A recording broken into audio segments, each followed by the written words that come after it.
Michael is directed by Antoine Fuqua and stars Jafar Jackson, Coleman Domingo, and among others. And in this story, it deals with the rise of Michael Jackson from his early years in the Jackson 5 up until the Bad album tour. And in this story, it deals with him pretty much also going through not only his early life as a child in the band of the Jackson 5, but also going through the triumphs of trying to overcome his strained relationship with his father, who's played by Coleman Domingo. And it also deals with mostly his solo career work after he decides to go on his own. Now, here's some backstory. Now, this movie was directed by Antoine Fuqua, who I've always admired a lot of the stuff that he's directed in the past, especially Training Day, Brooklyn's Finest, and among others. And there's just so many movies that to count that the guy has really done that I haven't really gotten a chance to really check out. But I've just always admired the guy as a director, and growing up, Michael Jackson was always one of my favorite musicians of all time, and being the king of pop, that he was always, even as a kid, I always admired a lot of his music and a lot of his talent. And so over the years, when it was decided they were going to make a Michael Jackson movie, I was curious, but I was also kind of wondering how exactly they were going to play it out, because I also heard about all the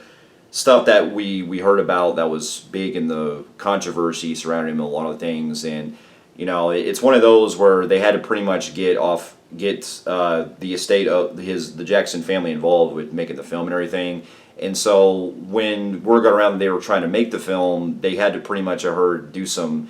things to kind of reshuffle the third act of the film. And it kind of shows when you watch it, because it almost feels like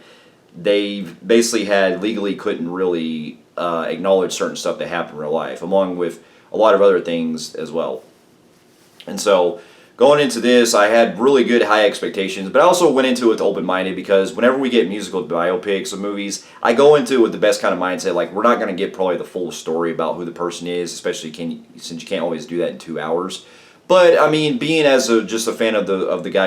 guy's work, and listening to a lot of his stuff, and just hearing about the kind of ways that he came across as, like, with being talented and being dancing and stuff, and just as just an overall, like, icon. There was just so much, like, I was really wondering, like, how they would really pull it off. But with that being said, I still was going into it with just an open mind, and so with that, after upon seeing the film, I did quite enjoy it, despite a lot of things the movie feels like it could have done a lot in terms of storytelling and writing and everything. But as a really fun time, I still am glad that I got the chance to see it, because it's one that, while it may not be as great as, say, some other ones like Elvis, or even a couple years ago when we had A Complete Unknown, I still think it falls in the same category as Bohemian Rhapsody. There's things in this I prefer a little over Bohemian Rhapsody, but then there's other things in that one that I kind of actually prefer over as far as an overall narrative. And so, to get my pros out of the way, the cast in this were all phenomenal. Jafar Jackson,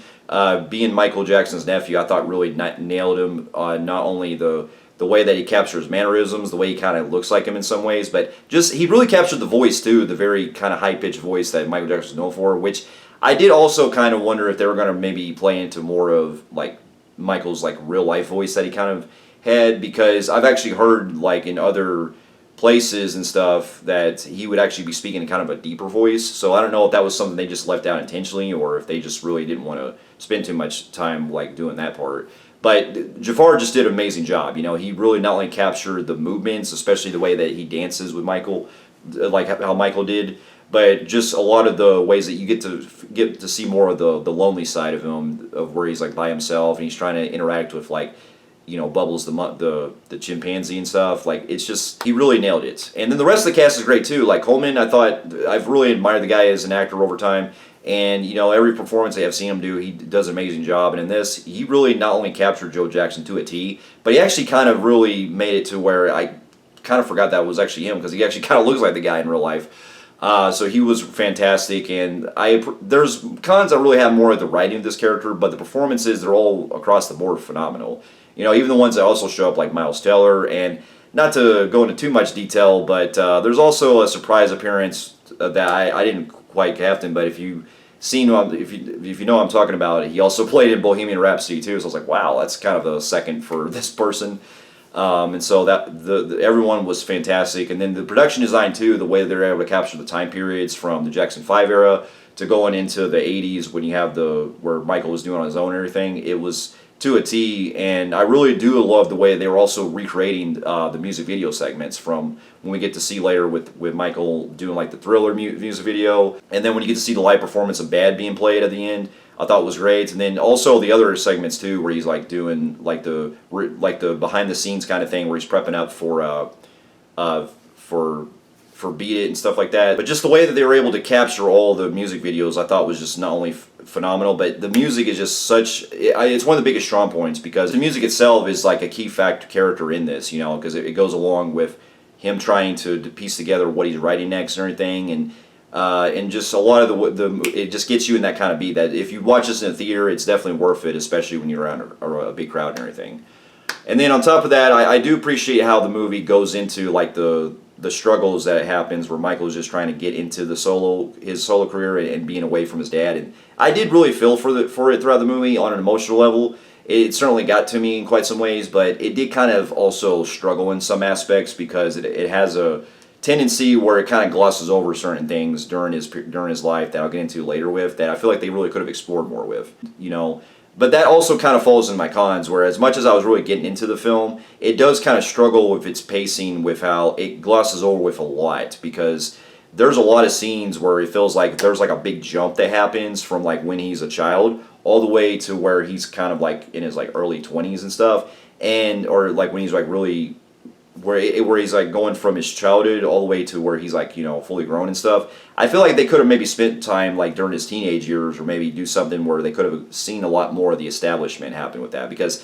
as much as I was really getting into the vibe of him trying to go through his career and everything, it does feel like there's a lot more to be said that's told that we don't really know much about Michael as a person that the movie's telling us, because there's things in the film where you could have spent more time like actually seeing the relationship that goes into with not only his brothers, but also one of the things that they also left out too is we don't even get Janet Jackson in this. And I know that was actually a thing they had to work with because she refused to be a part of the film and everything, and so I get that. But it does feel like there's some other things that they probably could have spent more time like during Michael's like teenage years and stuff, and really also further establish more of what really drove like his father, like, you know, abusing him and things like that to really push for like his fame and everything. So there's definitely more on the writing that really leaves a lot to be desired, because it really seems like it's a lot more on a service level.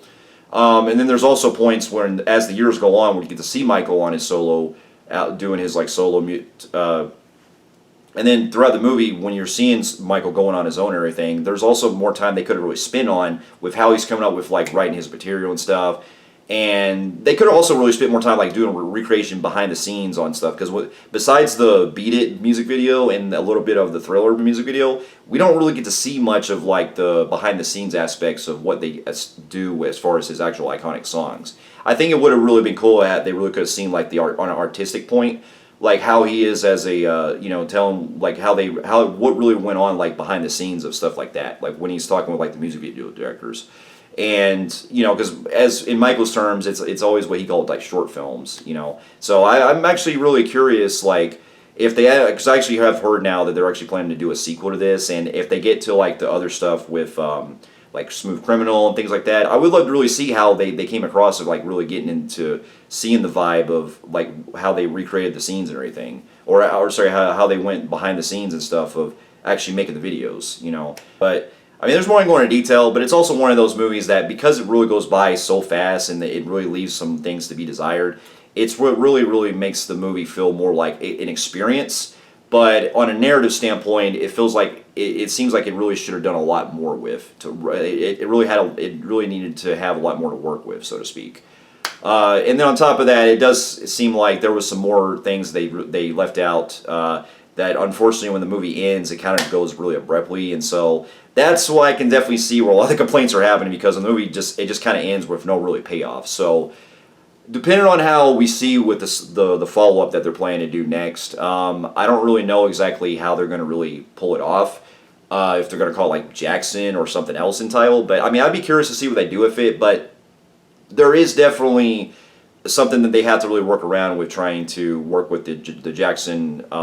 the family involved with it, because since they're getting more into later years, they have to like really, you know, get into seeing about either addressing or doing some kind of things that are about the, you know, the events that took place during the 90s and stuff. And so overall, though, I still had a fun time with the movie, and while it may not probably be on one of my best movies of the year, I still really did enjoy it, and with that, I'm going to give it a compelling grade on the Film Freaks meter. So, for those of you who have also seen Michael, let me know in the comments below what you thought about it, and thank you so much for watching, and I'll see you in my next review. I'll see you later.